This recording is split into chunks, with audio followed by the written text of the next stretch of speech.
Welcome, everyone. Thank you so much for joining us for this PRC Saltillo guest webinar, AAC Teletherapy Through the Looking Glass. I'm Heather Prenovo, Saltillo AT consultant and training and implementation team member. I'll be moderating the webinar along with Beth Waitliff-Eager. We are excited to have Heidi Robbie with us this afternoon to talk about getting started with teletherapy, the equipment she uses, and the ideal versus the reality of doing teletherapy during a pandemic. We have a few housekeeping details to look at first. On the next slide, if you're having any trouble hearing or connecting to the webinar, you may need to log out and log back in. If that doesn't work, try restarting your computer.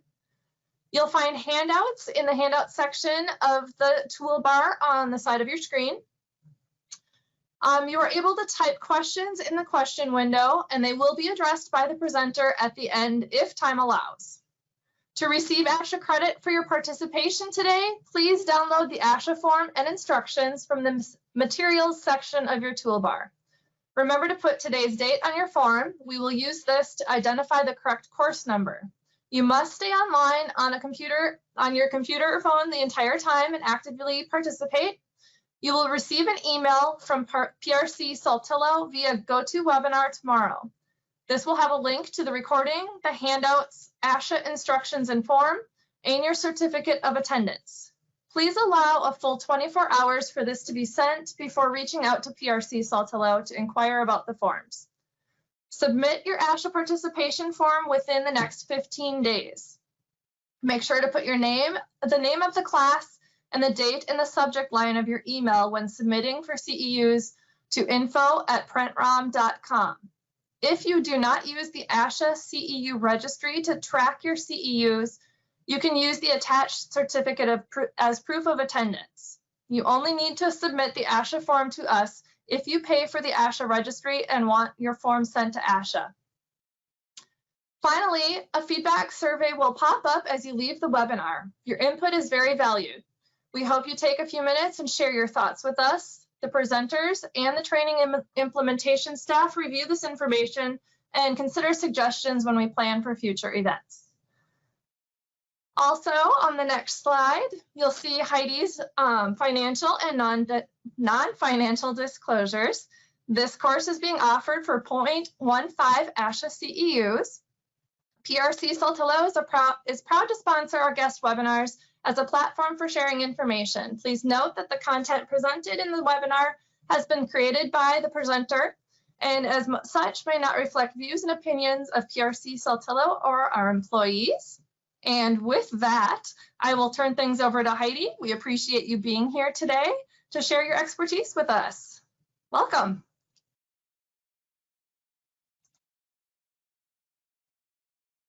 We have to have you unmute, Heidi.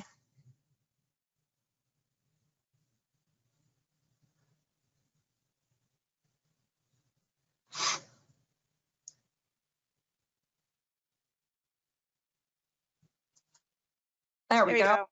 All right, can we hear and see me now? Yes. Yay! All right, I am super excited to be here today. Yes, my name is Heidi Robbie, and you can find me socially on Facebook, Instagram, and my email contact information is there. And just wanted to give a little brief introduction about myself, and then I'm going to turn my webcam off because I'm super self-conscious about such things, and want to dive into the content. So I have been a speech language pathologist for about 20 years, and I have always worked with people with AAC and complex communication needs. I've worked in a variety of settings, such as private clinics. I worked in Ireland for 3 years. I worked in school districts, 2 different school districts for a total of 12 years. And like everybody else, in March, my world went topsy-turvy, and I started diving into teletherapy. So I just want to share today what some of my process was in getting started, and some of the things that I have learned along the way, because I am by no means an expert in learning and am learning along with you guys. When I'm not working, I love to travel. which I sadly, like everyone else, cannot do right now. I also love to take pictures, knit, and sew. And with that, I'm going to turn my camera off. Yes. All right.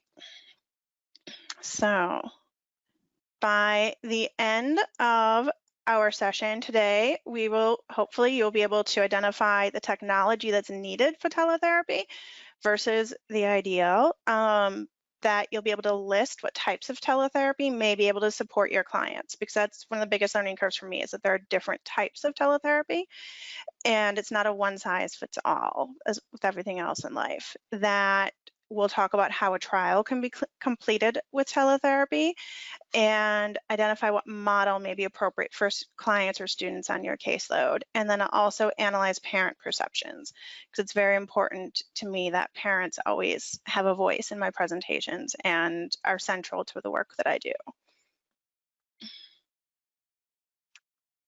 There we go.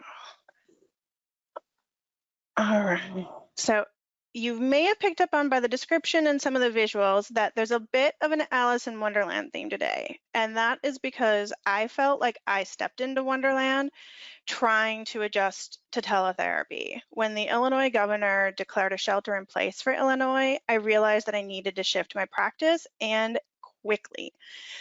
The process was really overwhelming. Everything felt like it got turned on its side, kind of like this picture. And I jumped into learning mode. I looked at ASHA's practice portal. I looked for webinars. I attended a speechpathology.com 7-hour boot camp, which is still available, at least the last time I checked. I attended a webinar by Rachel Maddow. I joined a telepractice therapy group. I'm now in a couple other telepractice therapy groups. I got really overwhelmed. I cannot stress that enough, like everyone else.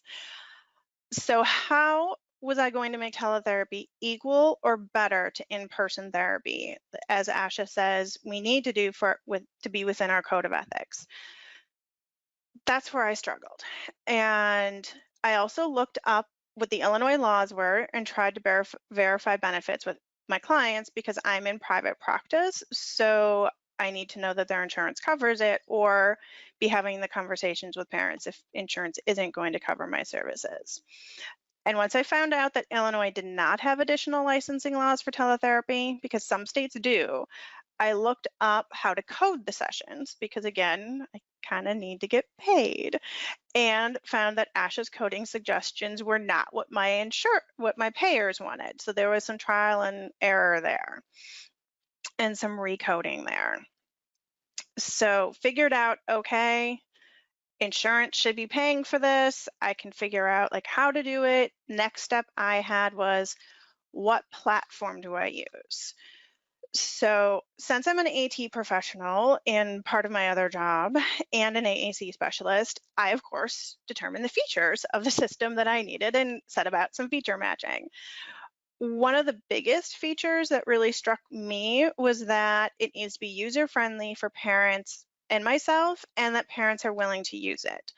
Because I found that when I suggested certain platforms, parents outright said, no, I don't know how to use it. They were overwhelmed and not willing and not able to take on another tool. So that played a big part of my feature matching, that parents were willing to use it and comfortable with it.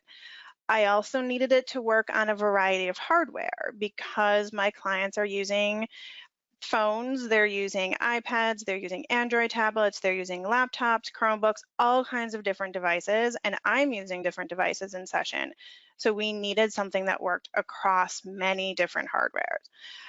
Also, for me, it was very important that we were HIPAA compliant. I know that the president said that we don't need to worry about HIPAA as much during the pandemic, but ASHA said we do, and it felt more comfortable to me and feel like I would rather err and be more cautious and know that it is as HIPAA compliant as any electronic platform can be.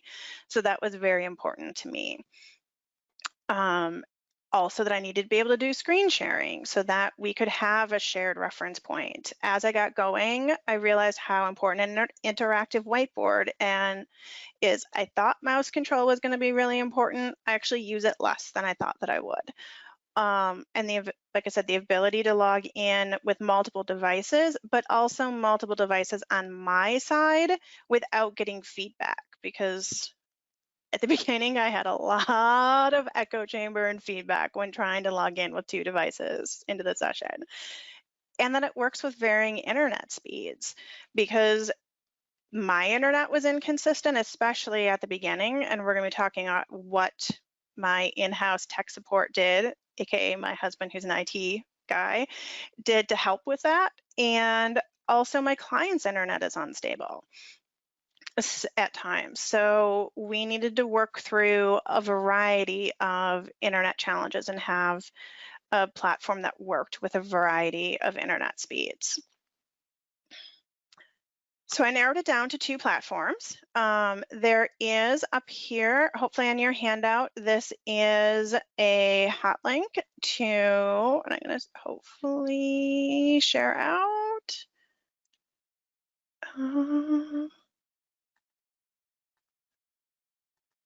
Nope. All right. So let me get that shared out for you guys so that you can see. There's a hot link to the PRC Saltillo AAC Teletips website, which has been very, very handy. So now you guys should be seeing it soon. Yes. Yes, all right. See, internet speeds, they affect things every day, all the time. So PRC Saltillo on their AAC Teletips website has different meeting platforms and different information about them. Also, at the end of your handout, there is information about different resources that I'm sharing. So I have a sources and resources section after the thank you slide, and I've broken that down into the getting started, AAC trials, and the different sections of this presentation so that you can reference those if you want to learn more. So there's more other blog posts and other articles about choosing a platform. If you are still choosing a platform and don't find this as helpful. So let me get back to hopefully that one. Yes. All right. So I'm also learning new technology. So I landed on Zoom and Google Meets. Google Meets, because I already had it and it was HIPAA compliant. So I already had the HIPAA version and didn't have to worry about that. Initially, I gave families the option of if they wanted a HIPAA compliant version or if they didn't. If they wanted, so I added the encryption and things with Zoom. So I started out with a free Zoom account and then switched over to a HIPAA compliant. So I have the BAA and full HIPAA compliance in the Zoom, which, because it just made, it's expensive, but it made me feel more comfortable that I am doing things ethically. And I have found that the interactive whiteboard is well, there is an interactive whiteboard in Zoom, and that Zoom does better in a low bandwidth, which is part of why I chose it over Google Meet. And honestly, families were familiar with it. And I had families outright say, if it's not Zoom, I can't do therapy. So if I wanted my clients to be participating in therapy, I needed to use a tool that families felt comfortable with and we're getting more comfortable with. And honestly, I really like it. It also has it's very easy to record. And I like that they kicked in security measures pretty quickly, like passcodes for meetings, and I could add extra encryption and have other security features that Google Meets also has, but I had a lot of issues with recording in Google Meets, which you guys will see later in my outtakes. So one of the other things that when I was doing my webinars and doing my information gathering that I learned was what the ideal for teletherapy is. And this is from people who've been doing teletherapy for a while and in normal times. So from ASHA, they say that we need a network connection speed of, they suggest 5 megabytes, and say it no less than 3 megabytes is needed for an optimal connection and screen sharing. So strong internet speed, if you have an inconsistent internet speed, then you can test it beforehand. It's a simple Google search. I use Chrome and say, test internet speed on the days that my internet's being a little wonky, just to make sure that my speed is okay. Also, again, in the ideal world, that it's HIPAA and FERPA compliant. I do have school contracts, so I do keep track of that it's for whatever I'm using is also FERPA compliant. So ASHA says the ideal is that the client and the therapist have a secured encrypted audio and video connection, that therapists are in a private distraction-free room, which I'm laughing because originally, like when my house is set up, and in order to have decent enough internet connection, that was not possible. And I just let families know, like, this is what I need to do right now. And they let me know as well. So also that there are 2 devices logged into the session, or at least 2 cameras. So I usually do have 2 cameras on my end. My clients do not have 2 cameras on their end and 2 devices logged in on their end. So we've had to problem solve how I can see the device screen and them at the same time.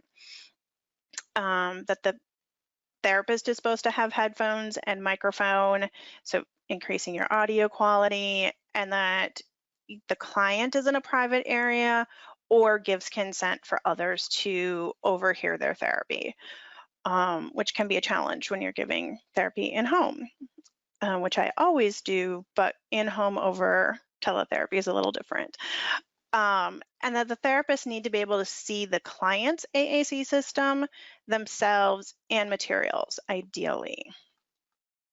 So my reality has changed over time. So first step, internet boosting measures. So, and I'd had a docking station for a while, and I luckily got a larger monitor right before the pandemic hit, so I didn't have to deal with things being out of stock. That first picture shows my docking station. It's connected to the power line adapter shown in the lower right. And again, there should be links for these if this is something that you need in the section, the resources and sources. So the power line adapter works with the router to boost the internet access across the electricity lines. I'm going to be honest, I don't totally understand it because, like I said, my in-house IT person knew how to problem solve this and worked on it for me. And it did help. So, but just not quite enough, especially not when both of us were on video calls at the same time. So our second option, because we have Xfinity for our Wi-Fi, was getting Xfinity pods, which are the picture above the power line or the adapter. And those have gone, they get plugged into the router, I believe, and then they boost the Wi-Fi signal throughout the entire house. So there are multiples of them throughout our house. So basically we've just boosted the signal. And that really helps when we're farther away from our router, because our router is in the basement and I am upstairs. So that has been a lifesaver in terms of technology. And then I also have my iPad there showing. So, and I have a PC that I can use for emulation software. I am incredibly lucky that I happen to have an Accent 1000 that I use for evaluations, so I can use that in therapy as well. And I have already had switches. So that is a very unusual thing, I recognize, and I am incredibly fortunate to have that. And also, I reached out to my Saltillo rep at the beginning of the pandemic and asked her what she was doing with her devices. And she graciously long-term lent me one of a really old NovaChat. So I am incredibly lucky that I have both a NovaChat and an Accent to use, which are what most of my clients are on. And then I also have my iPad with all of their apps on, their communication apps and backups of their communication systems on that. So I feel like I have a pretty decent technology set up, and I'm very lucky to have those 2 devices and the emulation software. For PRC, if you have the PC and have not asked your rep, there's a form to fill out that you can get a speaking version of the emulation software. I will admit I have not filled it out yet because I have my own device, but that's on my to-do list to do this this week, because it would be helpful to be able to show both screens at the same time. So when I'm screen sharing, then I can share my entire desktop screen and 2 applications rather than just one. So when I'm screen sharing apps with my iPad, I have not found a good way to let clients see my modeling. Sometimes I will move my computer screen or my computer camera to show my device. But that is something that I still struggle with. And my clients' technology reality is that they're using an iPad, a computer, sometimes they're using their phone. They never have 2 devices logged in. They're just not able to manage that. Or if they do have 2 devices logged in, like for writing, one is a computer for writing and it's not logged into the session, but it is being used for writing. And then the other one is whatever they're using to log into the session. I'm also fortunate that I know my clients' devices pretty well and I have backups, so I can figure out kind of where they are. And I have quite a couple 2-switch scanners, so I can hear their prompts as they're scanning along and I can follow along, which you guys will be seeing video of, because they have their prompts to not be private cues. So more pictures of my technology reality and how it has evolved. So this first picture is from one of my first teletherapy sessions and that the parent sent to me. And this is what his setup looks like. So there's him, his device, and then the iPad with me. And then the caregiver, when he needs to look at things, he's has cortical vision impairment, and so he's more of an auditory learner. So when he needs to look, then the caregiver brings the iPad close enough to him. The middle picture is my setup for my iPad that I use as a camera. And yes, that is a vase that I use as a pencil and office supply holder that is propping up my iPad, because that was the easiest way I found to make it at the right angle. The other thing I have found is that being horizontal in my setup is a lot easier for me. With the way my desk is set up, it's just easier for me to reach to the device and let the family or let the client see my finger touching the device screen than it is when I'm trying to reach down over an to have the between the iPad and the device. I tried a vertical setup a lot at the beginning and it just toppled over, and then I realized, wait, I have horizontal space and I can just prop these things up. The lower middle picture of my feet and my cat on the bed, that's what teletherapy looked like after a day, one of the early days on. So now my teletherapy looks more like the right-hand side, where we are writing and sharing a Google Doc or we're playing a game. And most of my activities are electronic now. So consent form. So again, this is probably more relevant to private practice and starting. It is also relevant to groups and schools. And I guess schools, you have to consent to teletherapy as well. So I created a Google form that parents consented to teletherapy. I looked up, and when I was preparing this form, I looked up guidelines to use and used information from ASHA. I also thought about what information I needed to know to help provide quality services. So it's important to know what tech they'll be using. If I only had them sign this once because I use Google as my EMR because it's just me in my practice. If you have a formal EMR,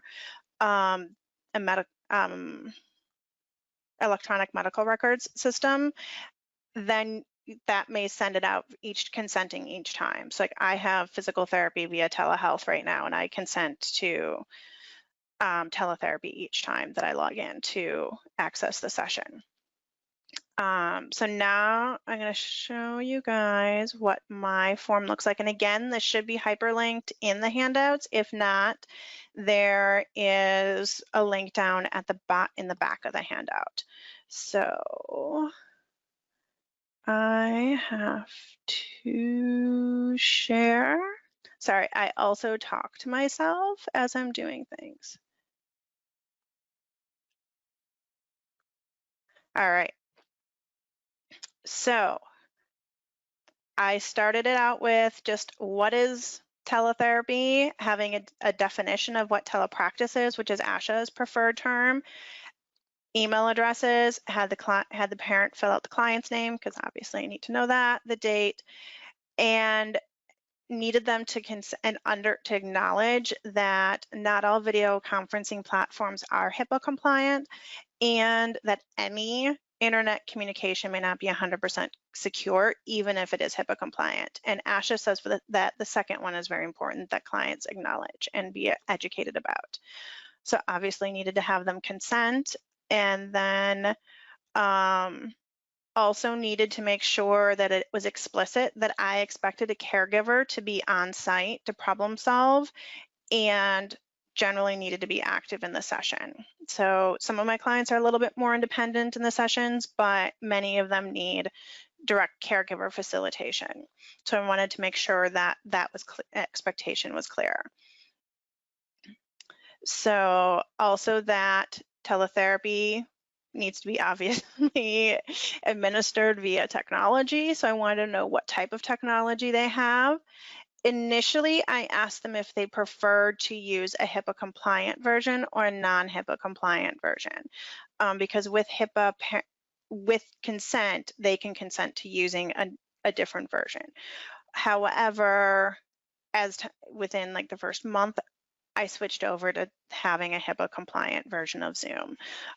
So then I just gave them the choice of, I now give them the choice of which platform they want to use, both of which are HIPAA compliant.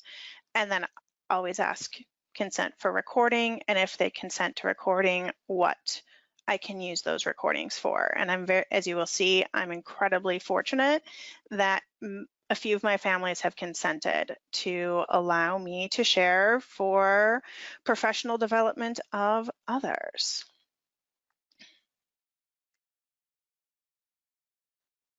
All right, so I had consent, I had an idea of technology, I knew what platform I was using.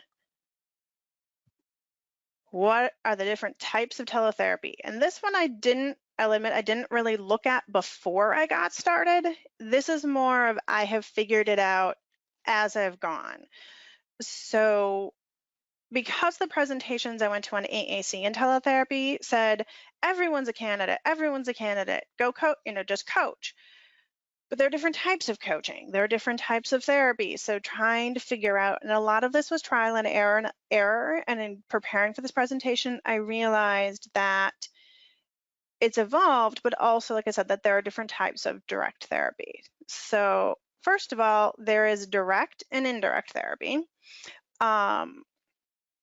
Direct therapy can either be synchronous or has to be synchronous, because you're in the same time, like you're both logged on and having a conversation at the same moment in time. So in order for it to be direct, it has to be synchronous. And you are working with the person in real time. So it can be video or audio or both. However, at least to be billable for insurance in Illinois, the therapy has to be synchronous and have audio and video connections. Each state is different. So if you're in private practice or even in a school, you'll need to know what your either state or organization or school district's requirements are on that. However, with direct, there are different types of direct therapy, and you'll see examples of these throughout this webinar. So there's first there's caregiver coaching, which there are also different types of caregiver coaching, but I'm not going to totally go down that rabbit hole. The coaching can take different forms because there are different coaching models. So you might be demonstrating a skill and then asking them to do it, so more of a direct teaching. Or you might be directly telling a stakeholder how to support the client. So again, giving that very direct, explicit instruction to the stakeholder. Or you might be observing their interaction and giving feedback. Then there's also a co-treat, which is what I generally try to aim for and find that my clients find is more comfortable. So in a co-treat, all participants are equally interactive and take turns. So I'm an equal participant, the parent or stakeholder, whoever is involved in the session, and the client who's using AAC. All of us are taking turns equally in the session. So then there's also the SLP as the leader of the session, and I find that at least initially that tends to be the role that I take, and that is the more traditional therapy model, and I think what a lot of parents have expected. The adult is on site, facilitates the activity, but is not an active participant. I use this model when trying out a new technique or want to probe what type of support a client needs, especially in literacy, because oftentimes I don't know exactly what level my clients are at and how they're progressing, and I'm trying to figure out exactly how to support them and how to before I know how to coach the parents. I'll also use this for families who want to see what an activity could look like and then can replicate or carry it over at home. So together they follow the I do, we do, you do model of learning. Then there's also indirect therapy that is not billable from an insurance standpoint, at least not in Illinois. It can be synchronous, and can be very helpful for families. So it can be a phone call, it can be a video call, checking in. I had a long conversation with one of the parents at the beginning about literacy development and how we wanted our session structured and what the goals were for the summer. Client wasn't there, so it was indirect, so not billable, but it was an extremely helpful process for all of us. It can also be a phone call with the parent describing a strategy and what they'll try. Indirect can also be asynchronous, so they may take a video clip of themselves doing something, send it to you, and then you guys give feedback or discuss it. And some parents that I've worked with have found this method helpful. Again, this isn't billable, but right now in terms of serving clients, that can be an effective model. And also home programs with check-ins. Right now, a lot of my clients have opted not to have teletherapy, so I'm doing a lot of just check-ins to see how they're doing and how I can support them, because life is really tough right now for all of us, and especially people with disabilities. So when working more closely with families, communication is key. So one family may love an activity or technology support, such as boom cards, and another, like Sonia, may find that it grates on her soul. So communication is very, very key, especially when we're giving home programs or even working on what we're working on. I personally have not used boom cards yet. I know I'm probably one of the only people who hasn't. And I haven't because I just haven't gone down the rabbit hole. I've chosen to use therapy materials and tools that I currently have that I can use in different ways. I personally could not take on one more thing, and I tried looking at boom cards in the beginning. I spent 5 minutes on it, got frustrated, and I was like, I just don't have the bandwidth to learn another new thing. Have learned a lot of new things during the pandemic. And like I said, I've chosen to use the therapy materials and tools that I have in new and different ways. So like Sonia, I have tried to take the less is more approach, that I can use what I have and give fewer options, but making sure that they're quality options that really meet the family's needs. And I've found that many families I support want fewer options because they are overwhelmed, and they want a couple of suggestions that they can work on and really master to build their confidence and their skill set. And if we give them too many choices, we run the risk of paradox of choice and them getting overwhelmed and doing nothing.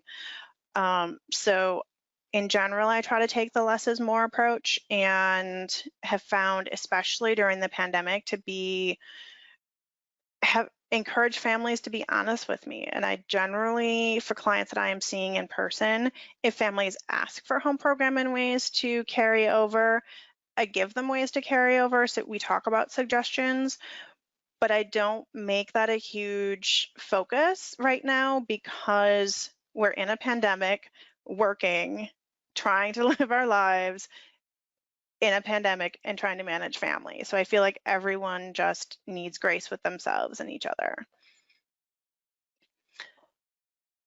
So once I got some of the planning done, I jumped into therapy, and we are going to take a look through the looking glass of my teletherapy.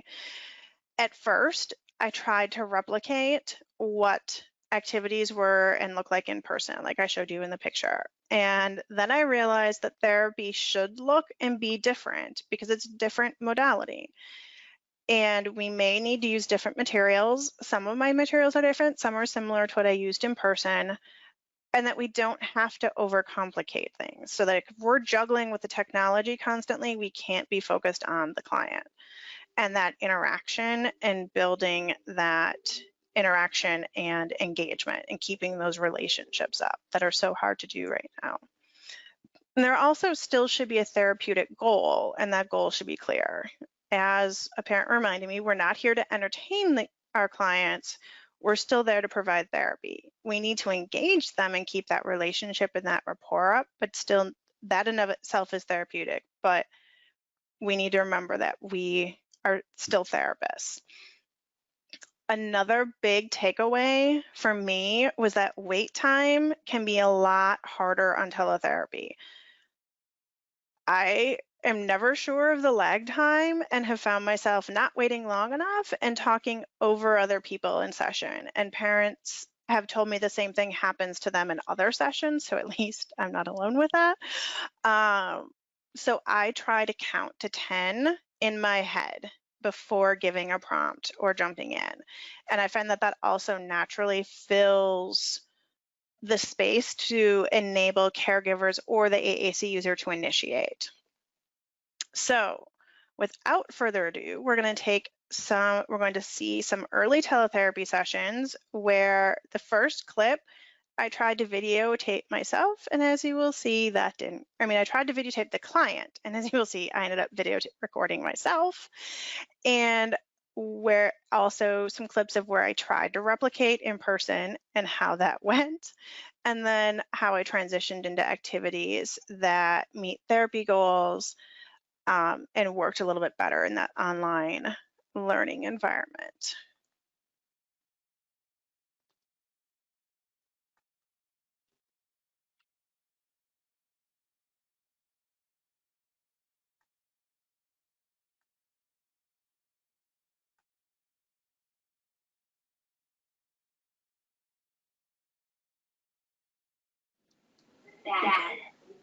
Bad, but bad. My singing is so bad. Go. We're back. Scan begins. We'll try again.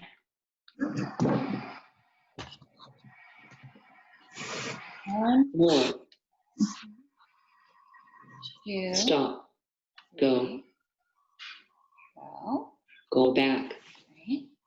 Right. 4. Right. Drink. Eat.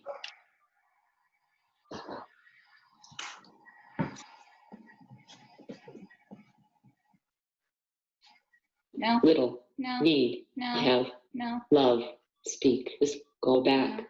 Go. Go that way. Go back. Go. Go. Go. Scan Go. begins. All right. Let's see it go. It's going to go long. Possibly get busy. Let's make it go.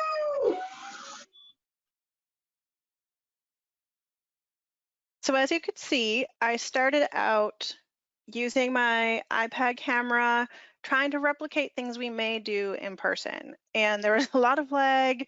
There's a lot of dizziness from me trying to move my camera around, and it got smoother though.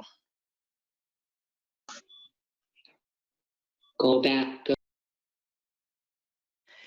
So, and this is Jack. He is using Core Scanner by PRC. There's a copy of his vocabulary in the picture down below. That's my copy of his vocabulary. He is using his, 2 switches at his head to access his device. So the one closer to us is mover and the one closer to mom is chooser. And the prompting that she's giving is, and that she gave in the last little bit, last clip, was after following other prompts. But for motor, I do tend to encourage physical only prompting, and that's because of OTs and PTs I've worked with. For motor learning, that we want to take some of the language out of getting the body to work and need the kinesthetic. You want to go again? Ring. Go back. Scan begins. More. Stop. Okay, hold on. Okay, ready? You want more? Stop. Scan begins. Scan begins. More. Stop. Go. Can you try with partner assisted scanning? So it goes, can you tell mommy with your hand which one you want? You want more? Or stop? More? Mine. Stop. Can't choose both. More? Go back. Stop. More? Mine. All done. Mine. And he uses his hand, you can't really see it there, to hit his mom's hand or to hit a single message device when he has access to that to indicate his choices. So there I chimed in to help mom problem solve the communication breakdown because his head wasn't quite working and his body wasn't working the way that he wanted to be able to access his device. More. More, okay. Okay. Stop. All right, I got slow. Those dice I have been using all summer long. I created them on lesson picks and they're super easy to create. You pick your 6 pictures, put them in your tray, and then it has an option to create a dice. So they have a copy and I have a copy. Oh. Oh. More. Stop. Go. Hello. Mine. Go back. Mine. I. So I'm modeling here and using my switches on his device so he can see me accessing and creating the sentence. Scan begin. More. Stop. Go. That's where it is. Go back. Go. Drink. Eat. Go back. Eat. My snacks. Annie. D. M. Number. And Scan begin. More. Stop. Go back. Stop. Want. Feel. Look. Do. Think. Fast. Work. Slow. slow. I am slow.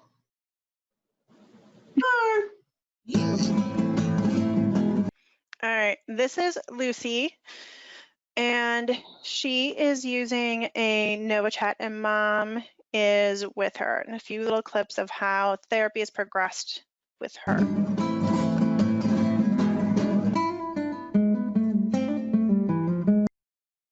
Sorry, you guys didn't hear me because I was muted. So this is Lucy, and the app that we're playing is SoundTouch or SoundTouch 2. I have both of them and I forget which one is which. And this is, she loves music, so I'm trying to engage her with music.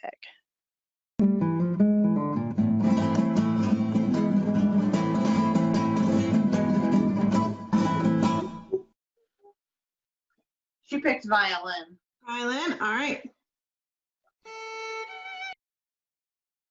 So you can see there, I'm leading the activity, Mom is supporting the activity, and Lucy is making the choices. And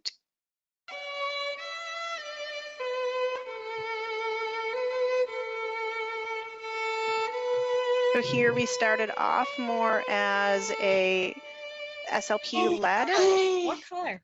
Pink. and we've transitioned into more of a co-treat.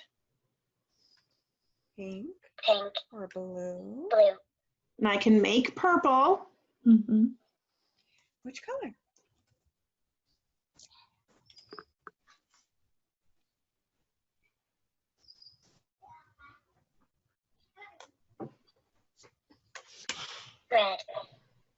Red. All right, I'm gonna go. Pink is the closest I have to red.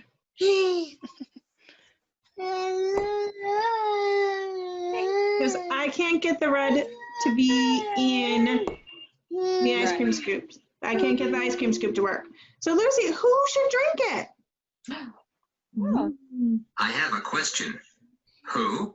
Ooh. I have a question. Who? Oh, So that's Mom Ooh. modeling People.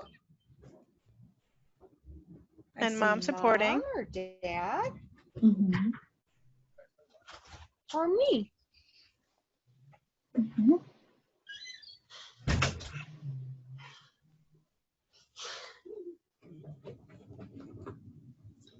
Liz. Who should drink the slushy? My My Your family. family? Okay. Red. I won't. Ready? Do something. Swing. Okay. And you can see with Lucy, sometimes it's hard to know how interested and engaged she is. And that's one of the challenges that we've had in teletherapy. And honestly, that's one of the challenges we have in in-person therapy too. And there, when she pushed it, she has trouble gauging her motor. So we take it and respond, presuming that she is intending to communicate that. Because if it is an accident, she will vocalize to tell you that it is. I have a question. What's up? I feel. What's up? What's up? We're trying to get you to watch a book. That's what's up. And read a book. Look, you look.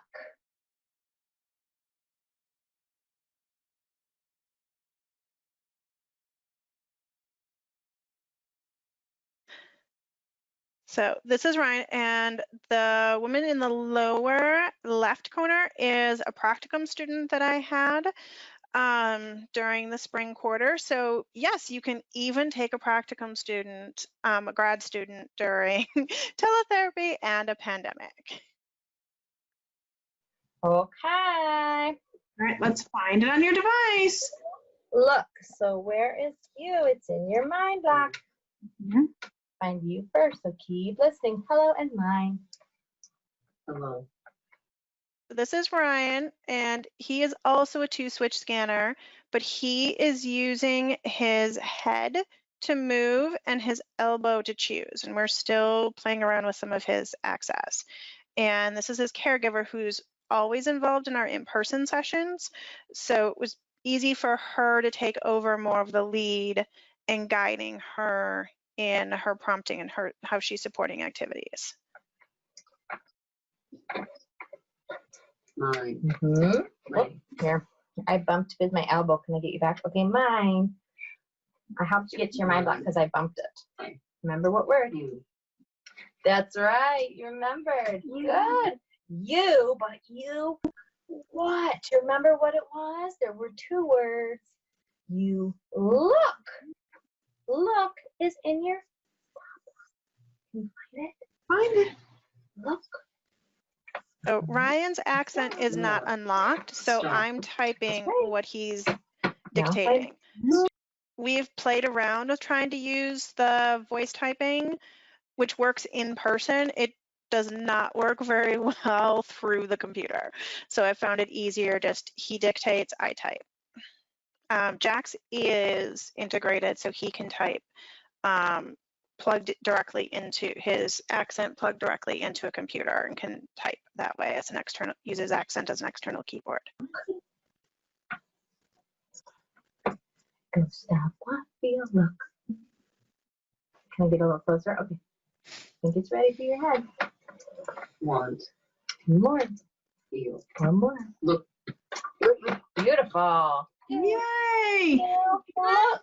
Ryan said. Look. All right, Jamie, look. Now I'm going to go get a picture. What are we going to look at, Ryan? I want to use my eyes. You look. What will we see? What color will it be? What will it do? What is the picture all about? Got the sleepiest little smile. All right. Can you see that, Jamie? Ooh, Ryan, I can see a red L and two little O's that look like eyes and a K, and it spells look. Look. All right. This is Heijun. We work on writing, and before he's had his device for about a year.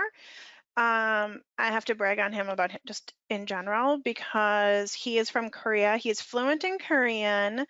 He is English is his second language. He is learning Spanish and he's learning Unity. So he is basically learning 4 languages. And before the pandemic, he was very reluctant to use his accent, which he calls his second voice. However, with writing, we really got him hooked into using the accent and using it for repairs, and he's really learned the patterns of Unity and the power of the device. I support him through the school.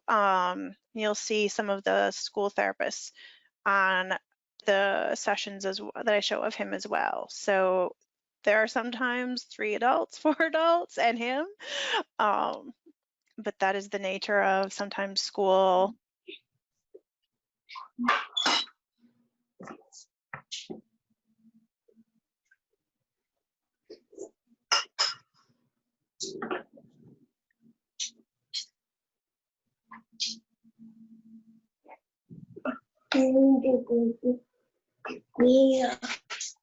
So you need to put a space in there if you're going to type the word by itself.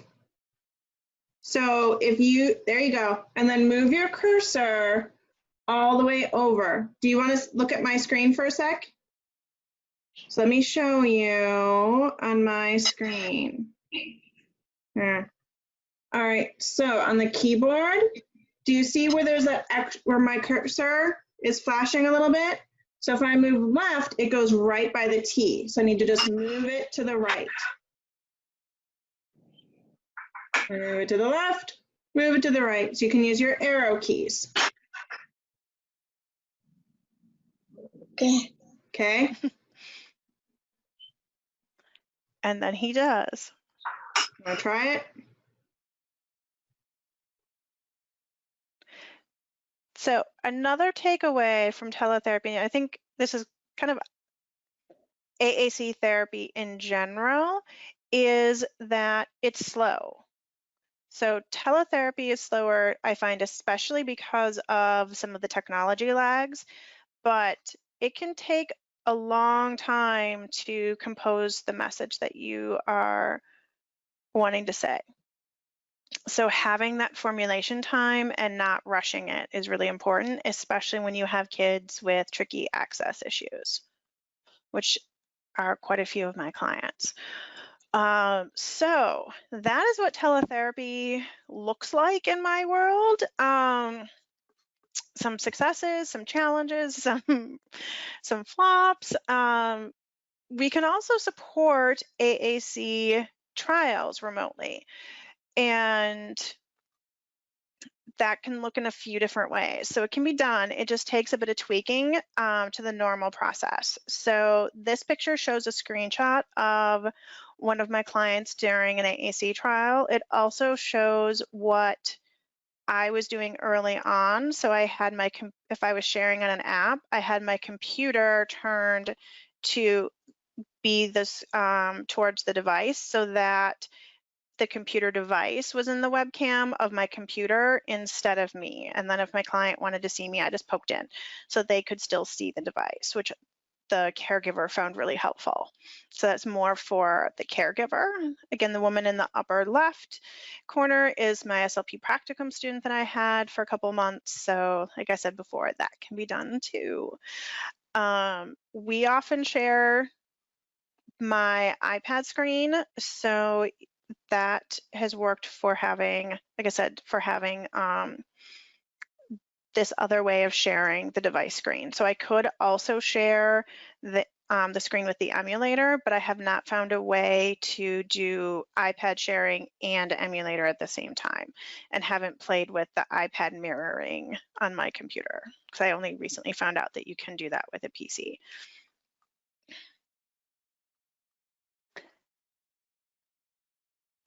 So how did I support a trial remotely? Many of the steps are the same as they are when supporting a trial in person. It's just that they look a little bit different. So my first step of getting a trial device was a challenge. Because the state AT, Assistive Technology Lending Library, was also on lockdown, we couldn't borrow new devices from them. So luckily, PRC Saltillo made their discovery loans available for families also. So we were able to request a device through them at no charge to the family. And I was super lucky that my consultants, as I mentioned earlier, weren't doing in-person work either during the pandemic, and one of them was willing to lend a device to the family when the lending library, he had a lending library device that we got to keep for a little while longer, but there were a few issues with the lending library device. So we also got to use the consultant's device, and then he also got to use the discovery loan. So there were a lot of options available to clients right now. And instead of having the trial device sent to me, which is what I would normally do, I had it sent to the family. And then I sent them a copy of the vocabulary file if I'd already modified it, or we talked about setting up the device. So we scheduled a time that we set up the device and I talked them through it. This meant that parents learned a lot more of the programming than I would usually teach them during a trial. They also learned a lot more of the editing. Also on PRC devices, I'm not sure if you can do this on a Saltillo device or not since it's an Android tablet, but on any PC, you can load GoToAssist, which is free, and PCs have a remote login built into them that you can log in if you really need to do the programming yourself. And the GoToAssist, I'm told, works on locked and unlocked devices. I haven't done that. I usually talk the parents through the programming and show them on my device. But for some of the trickier programming, I may be doing that for my existing clients who aren't currently in a trial. It can be frustrating to go through a trial, and it's frustrating for the parents to be doing more of the setup and more of the programming than they normally would do and having to take on another role. But this way they understand the technology a bit better and they can make a little bit more informed of a decision. It's the tiny silver lining to that. Also during the trial process, stakeholder training was even more important than usual. I always do training and provide training to the teams on how the device is set up and why. But we had more explicit conversations about goals for the trial and made weekly plans of how the stakeholders could use the device inside of sessions. And really the stakeholders had to take more data too, because we needed to provide that information to the funding source, the insurance company. So all of this resulted in stakeholders using the devices more than they may sometimes during a trial. And as with any AAC trial, the amount of practice that the client got varied. Some of my clients get a ton of practice during trials during normal times, and others, due to extenuating circumstances, have more limited more limited practice. So, and I also wanted to just remind ourselves, and I reminded families that we're working during a pandemic and families are always under stress, just even more so now. So I try to approach trials with the attitude that everyone is doing the best that they can, and that there will be bumps along the way, and we'll problem solve them as they go and as we approach those bumps. So that is pretty much my trial process. So enough about my process and thoughts, but what did parents think about having an AAC trial during the teletherapy? So let's take a peek through the looking glass again and see. Just as a heads up, one of the parents wanted to provide written feedback and not video feedback. So my computer will be reading her feedback. And I'm using Read and Write for Google to do that. The subscription is free for teachers, but it is paid for students. Students have to pay for it, which is how they make their money. But I didn't want to have my voice reading her feedback. So.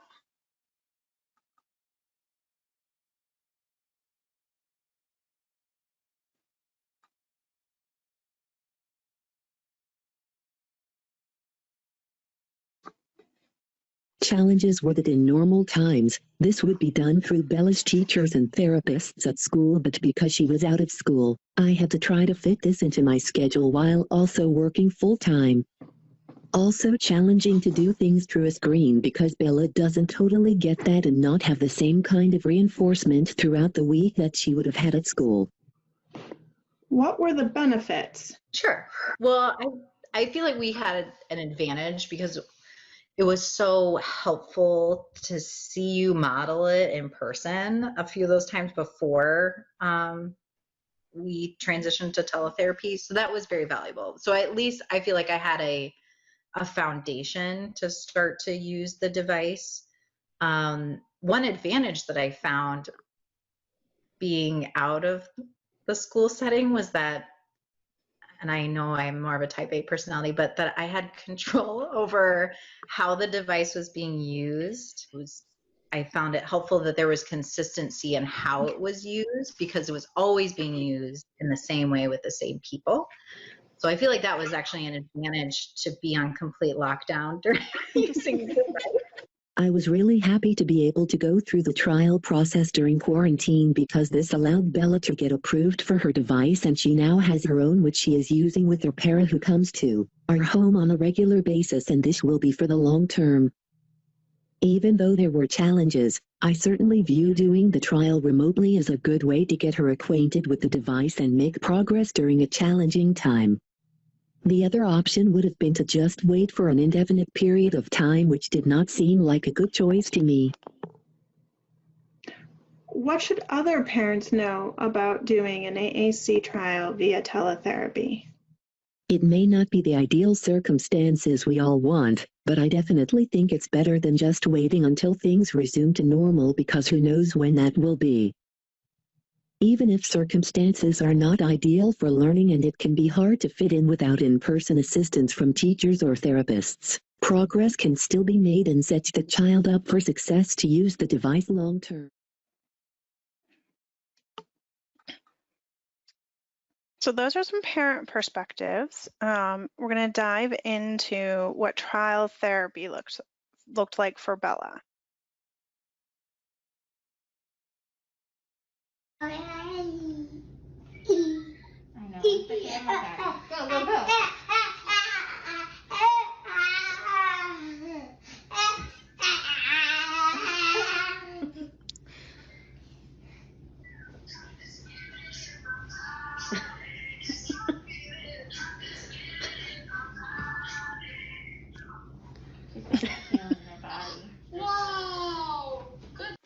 So there you heard the other SLP. So the regular treating SLP and I were often co-treating for part of the trial period because she hadn't gone through the evaluation and trial process before. So I was mentoring her a little bit.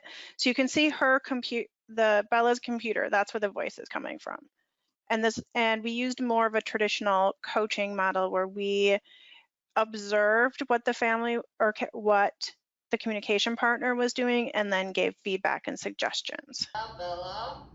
Oh no, the music stopped. You did it. We finished the song. And you're doing very good getting sound reactions without getting too technical. But yes. I know. That's how it's all done. I just round We can listen to it again after. so that's what it looks like on her end. That's so lucky. Oh my goodness. Bella, I think it's maybe time for us to be all done. You want to say bye to Samantha? I know we really Bye. like Can you send me sharing a it. picture again? This is what it looks like on our end. You're so goofy. So silly. What do you think?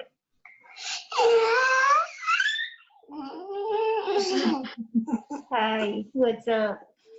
And Mary Kate, if she doesn't like go towards anything, you could just then model like we can play the video and then Heidi will play it.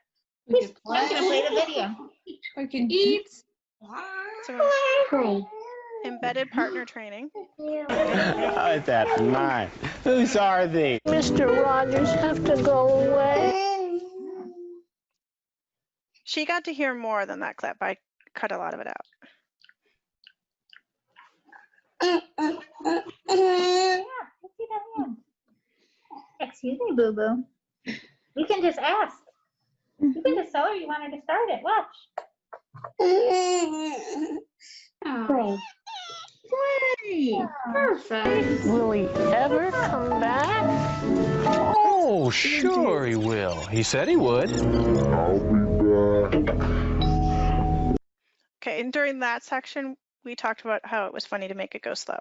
You're right, Bella. Definitely. Perfect. And I know that like at home they've been doing like transitions. Anytime like they're going to go do something else, they use the word go and they say like, let's get ready to go, let's go, and like really consistent with that.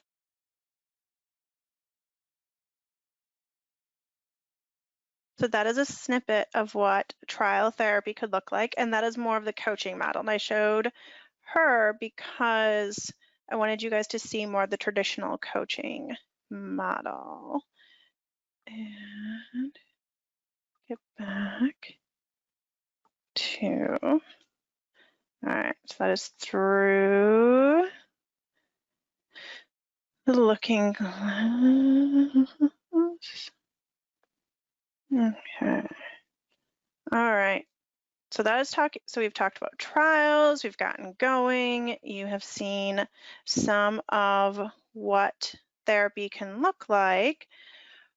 What are some of the challenges and successes of teletherapy? So as you've seen, there have been many challenges with AAC teletherapy. Recording, tech glitches, getting the technology figured out, and it can be challenging during a pandemic. Working during a pandemic is hard, and balancing home and work life is always hard, but especially during the pandemic.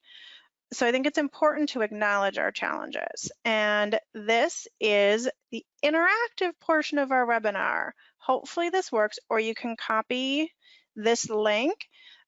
Hopefully it will work to click on it, and then if you want to answer and add to the answer garden for what some of the challenges are of teletherapy. So if you type your answer, and then it will show up. So here, let me go get, so that we can all see what answers we're putting in. So I've filled some in for myself.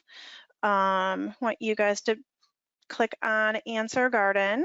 So if the link doesn't work, it's Answer Garden 1, so /1319726. I'm gonna give you a couple minutes to answer, to add in here, and I'll keep refreshing. I just put that link into the chat window, so hopefully if people were having trouble, they can try that link. Awesome, thank you.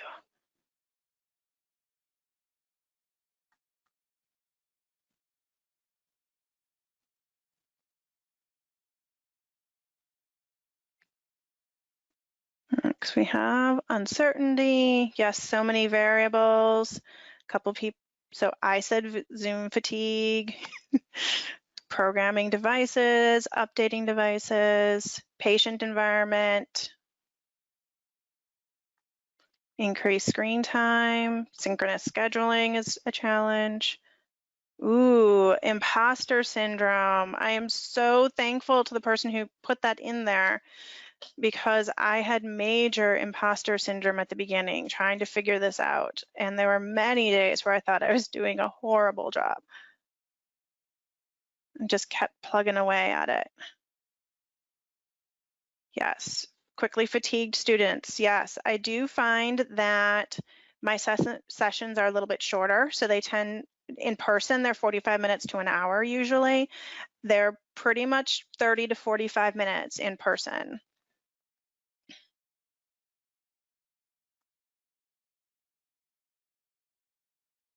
Yes, new way of working, keeping the student engaged and motivated. Yes, I'm struggling with that with a couple of my clients, trying to figure out new ways and have that sweet spot of engagement and keeping things new enough, but also keeping working on those therapy goals.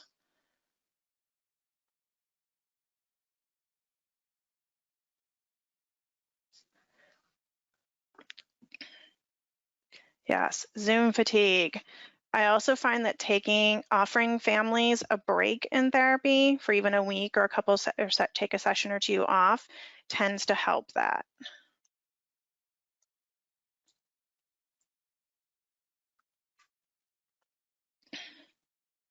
Scheduling. Scheduling is always a challenge.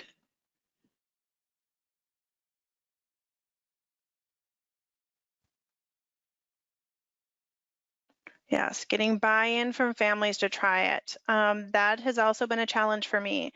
Less than half of my clients are currently partaking in teletherapy. One tried it, the client did not like it, so the family stopped.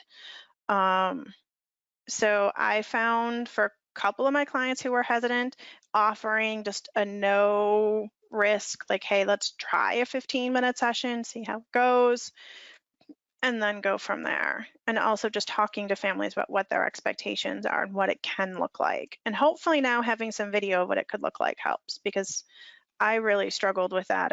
I had no idea what this is supposed to look like because I saw 0 video examples.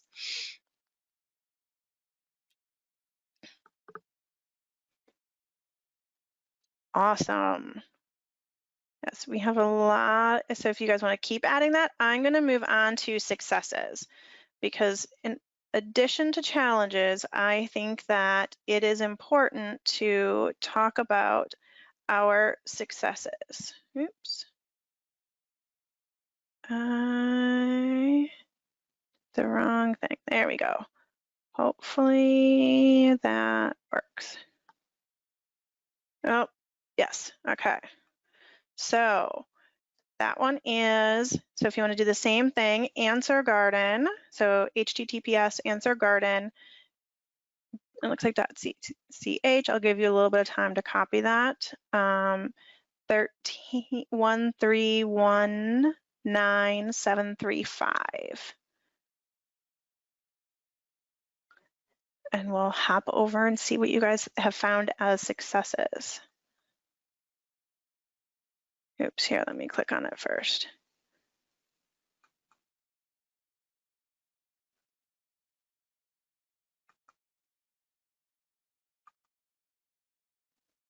So again, I filled in a few. Stakeholder participation is a big success to me, and it looks like for other people too. Family connections, increased device use, greater parent engagement, greater opportunity for parent education, engagement. Yes, there are fantastic opportunities for coaching.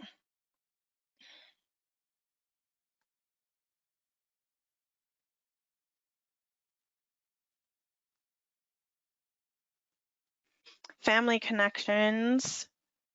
I'm seeing a lot more device use at home. The parents are now learning the devices better.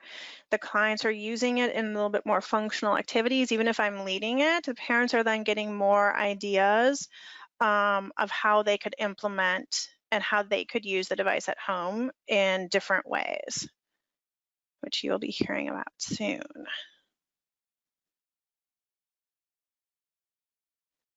Awesome. It makes me so happy to see all of these successes because it's so easy to focus on the challenges that there have been some incredible successes as well.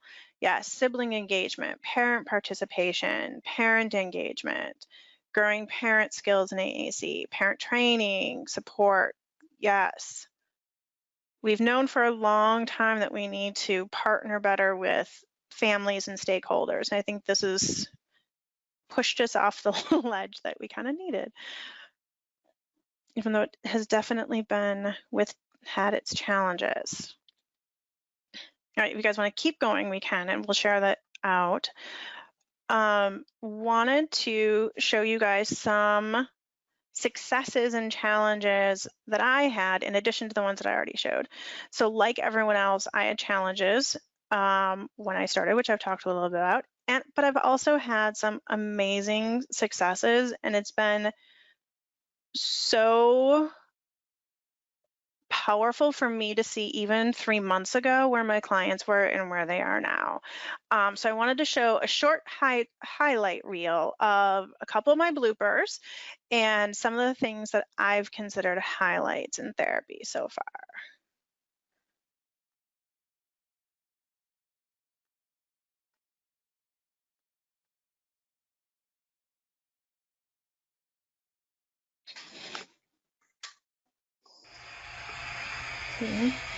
Go crash.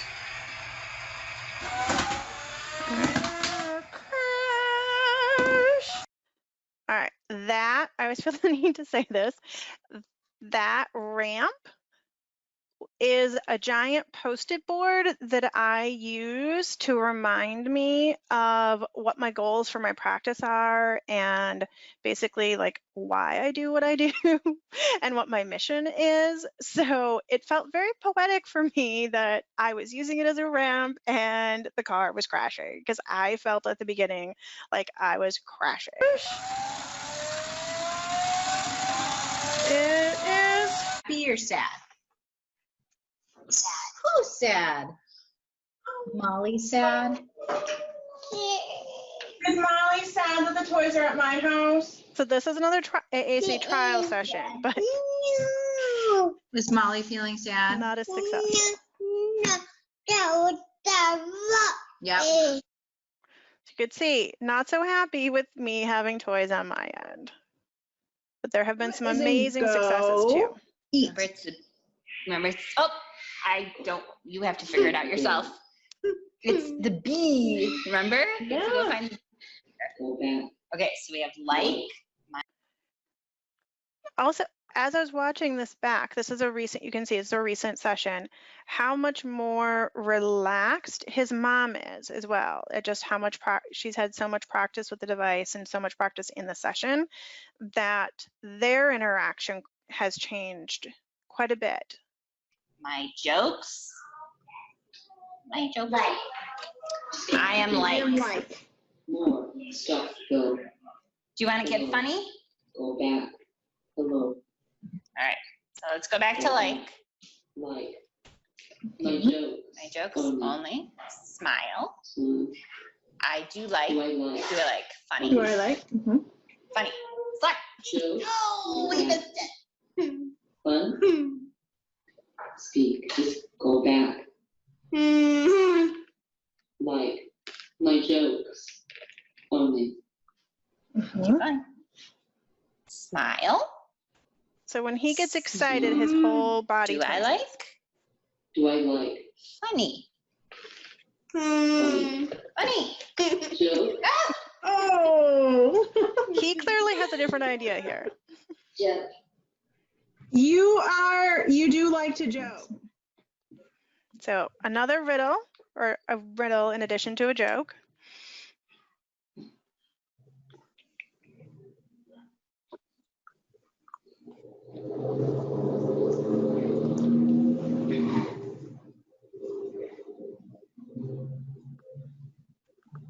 I'm friendly. I came from the woods. Animal. I'm a pet. Yeah, ambulance, ambulance. Ambulance.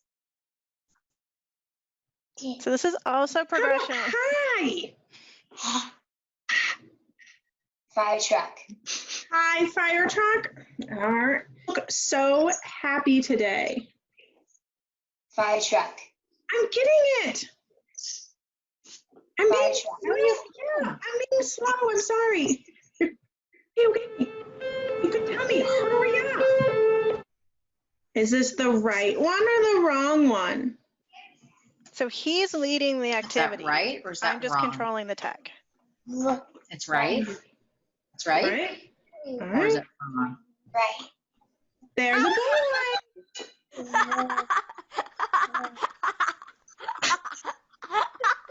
So unless it's sound touch I don't know if again. there's a word for creepy on here, but okay, that's me. Is that right or wrong? It would be under.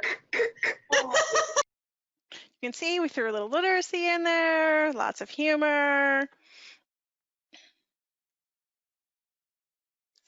All right, we threw some literacy, some humor, and you can see that we all relaxed as well. So it's always important to me that we talk about and that parents have a voice in therapy, especially since we saw one of the successes is how much more involved parents have been. I just want to remind ourselves that we have to meet people where they are at, not where we want them to be, because everybody is in a different place. So we are going to look at some of the parent perspectives on having the challenges, the successes, and what they would like us to know about teletherapy during a pandemic.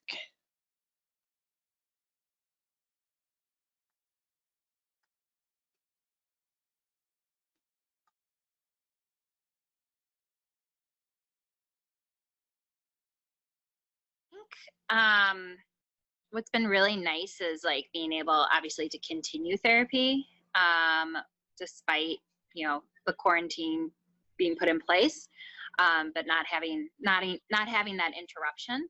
And Jack really responds so well to teacher, having somebody other than his mom or dad to tell sort of guide him through. And I don't know, like just getting more ideas, right? Like I run out of ideas myself to do like what to do with the communication device. So just having somebody else there to brainstorm and like help work through problems and like give me more ideas of what to do with them is helpful. Early literacy with him, just like working with you on that has been just amazing. It made me like, I don't know if this is a different question, but just has made me like really realize like that it's communication, which is so important, but it's also like there's so many components to that. So it's communication through writing and response to reading stuff. And like there's so much more that we can do with this communication device than just I want to eat and like goodbye. So I think like understanding that just like opened like a whole new world. So what's worked well for teletherapy, I think, is being able to more easily transition to frequent shorter sessions with our private therapist. So before we were receiving 2 1-hour sessions, and because of the efficiency of teletherapy, she's able to offer 4 30 minutes, which for Samuel is more aligned with evidence-based practice with more frequent and intensive therapy for his diagnosis. It has a really nice intrinsic positive reinforcement where he has to do A in order to get B, and our therapist is able to leverage that pretty efficiently. For him to really focus in on her face is something that would just not be possible for in-person therapy right now. I feel like that's been an advantage, that when he sits down, like he doesn't know YouTube exists. So when he sits down, he's actually expecting to see a person. Actually, because we don't own an iPad, I actually kind of some of the features don't work very well for interaction, for like when our school therapist has said like, okay, now I'm giving you control to move this, and I'm like, no, it just don't give us any control. We don't want any control. We want you to have all the control. So she did not like it at first,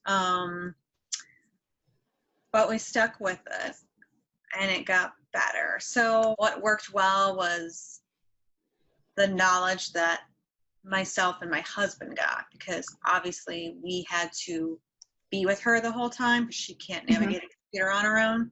So we had to sit with her for the entire session and facilitate and, you know, obviously talk to you. So, because for instance, for you, you know, when you're communicating with Lucy with your device on your end, and then I'm holding her device on our end, you know, and you would model things to say, and then I would repeat the modeling. And I guess it made me more comfortable. I mean, we were modeling before.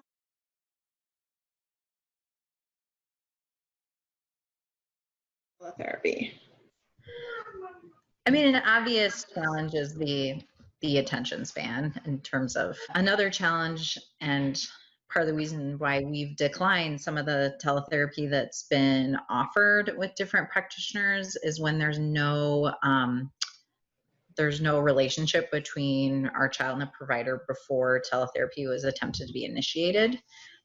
So we have in a few instances done that, but it's been more the exception and not the rule from a relational standpoint, but just from their clinical knowledge with what works for that child and what doesn't. It's really hard to start that off via a Zoom relationship. It just doesn't lend itself very well to that environment. So we found some practitioners have a like over reliance on the technology. Therapist just uses toys, like the minimal amount of technology necessary to get the maximal therapeutic output. So I don't engage the kids. You know, I realize that the kids have to be engaged in order to participate in the therapy, but it doesn't have to. We're not looking for entertainment. We're still looking for therapy. I wish the teletherapy purpose would have been shifted, because it would have been much more valuable for me and less stressful for me, because I was trying to get him to sit down and just attend to her. For me to maybe like videotape myself doing one of the tasks that she had assigned, and then her giving me feedback on maybe different cues I could give him or things to focus on, that would have been more valuable to me. What was challenging for Lucy was just getting her to not hate it. Because at first, I mean, it seemed like she really did, which is why we weren't even doing it through the school at first. We were only doing it with you, because that seemed like the most of what we could handle. And it was definitely clear that she really didn't like it. Also, it's just challenging from just like a logistical standpoint, because as you know, with Lucy, she doesn't really like sit still. I mean, you might be able to sit on the floor with her for a decent amount of time, but she'll like turn or shift away. And so I'm constantly, I don't know if you can even tell, but I feel like I'm constantly having to like turn her towards the computer. Or in the beginning, when she really hated it, she was all over. I would just follow her with it. Personally, for me, it's physically awkward just trying to navigate the laptop and then the device and then keep her so you can see her on the folder. So I have to hold it for her. So if she turns around, then it's just, you know, it's easier if she's facing, and then yeah, it's a lot of coordination. I think what have found challenging is more what can be challenging with Jack on a daily basis is just sometimes his body doesn't work the way he wants it to. So when he's having a really tough day where he's really high tone, sitting in his chair for that 45 minutes or an hour is really hard. I don't know, any type of therapy is hard. I guess the difference is then I'm the one working with his body versus the therapist. Maybe a challenge could be like just figuring out where all the screens are going to be. So we had his communication device, and I realized that like I needed that something to hold the iPad, because I constantly wanted to show him what we were writing or what we were playing, and he had his devices like in place right in front of him.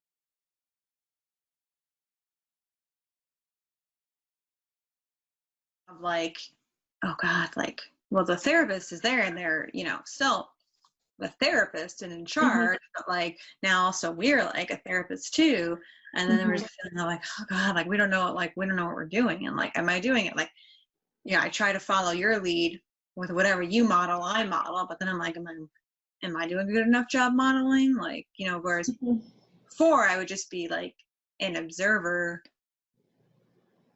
you know, or I'd be in and out of the sessions, you know, or so I think maybe I would want professionals to know that, you know, like there's a little bit of insecurity now from parents of like, oh God, like now we're sort of therapists too now. Right. Yeah. We did go through like, oh God, like,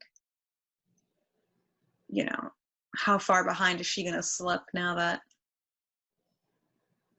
I'm helping to facilitate these therapy sessions? So my first instinct was, if she hates this, let's just not force her to do it.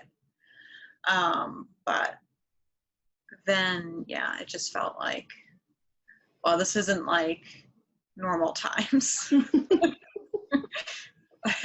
And we don't know how long these times are going to last. So if we just don't do things that we hate right now, then I don't know. So it felt like we had to push through, and then luckily it worked out. I think I think there's so much that you could do with teletherapy, you know, like that it's, I don't know, that it's not limiting, right? That there's, you know, I guess, you know, it might not be for everyone, but for a candidate that it does work well for, you know, I think it can work really well. And there's like so many possibilities that you can use it for. And again, down the literacy route, like it's a way to engage Jack that is sometimes even easier because he has a screen in front of him that he's interested in. And he has another person there having that conversation. He's so social and he likes those pieces. Sometimes we explore the words in his device, right? And you give him a letter and then he has to find a word that matches the start of that letter. And that gives him opportunity to explore the device, as well as opportunity for me to understand, like explore the device, because there are a lot of words and I constantly am forgetting where they are. So that like gets me familiar with the device, which is also another perk of it, because I'm working with him a lot more. To know is like there are so many different routes that you can take, and also to keep it varied, because I think that Jack really does appreciate that, because if you make him do the same thing over and over again, he gets very he gets frustrated, he gets bored. But that there's like ways to make it fun and make it games and make it also like cool opportunities for writing and did well. You know, you find out what works and how you use that to leverage that therapeutic value without feeling the need to. I'm so glad you don't use boom cards. I could talk for hours about how much I hate boom cards. I don't want my child's expectation, whether it be Samuel or my older child, to always be expecting something new. I don't think that's good for our brains, to be expected to be entertained with something new every time.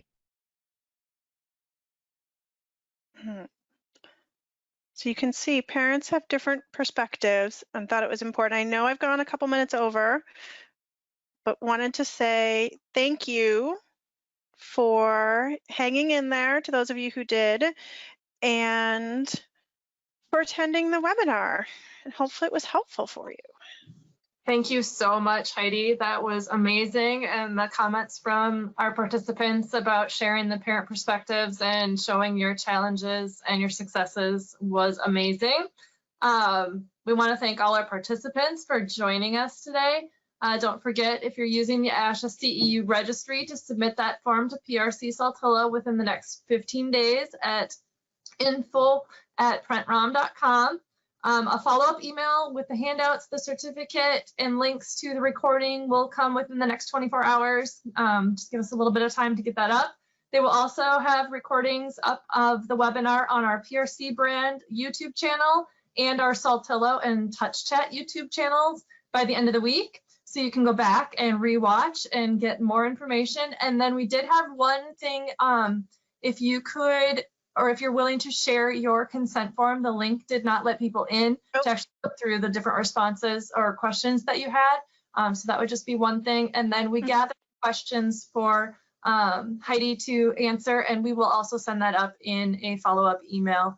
So thank you again, Heidi, and thank you to our participants. Hope everyone has a wonderful evening.